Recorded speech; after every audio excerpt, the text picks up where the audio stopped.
پیارے فقیروں، آج نفسا نفسی کے عالم میں بھی آقا دو جہاں، تاجدار انبیاء، تاجدار مدینہ محمد مصطفیٰ صلی اللہ علیہ وآلہ وسلم کے دیوانے، صحابہ کرام کے نقش قدم پر چلنے والے سچے عاشق موجود ہیں، جن پر ایک نظر پڑتے ہی دین و دنیا سنور جاتی ہے، جن کے نگاہ کرم سے زندگی کی پایا پلٹ جاتی ہے، اور اسی کاروان عشق کے شہنشاہوں میں میرے اور آپ کے پیر و مرشد قبلہ حضور مٹھا سائی ہے۔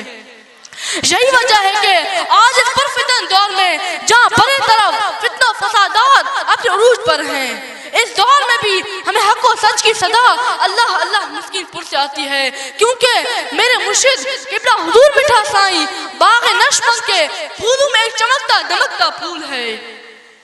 ہم جیسے مسکینوں کے دلوں پر ایسا ذکر الہی نقش بند کر دیا ہے کہ پوری زندگی موت کے آخری لمحات میں اس انداز ہوں گے کہ زبان پر ذکر اللہ اللہ کی سار لبیک یا رسول اللہ جاری و ساری ہوگا۔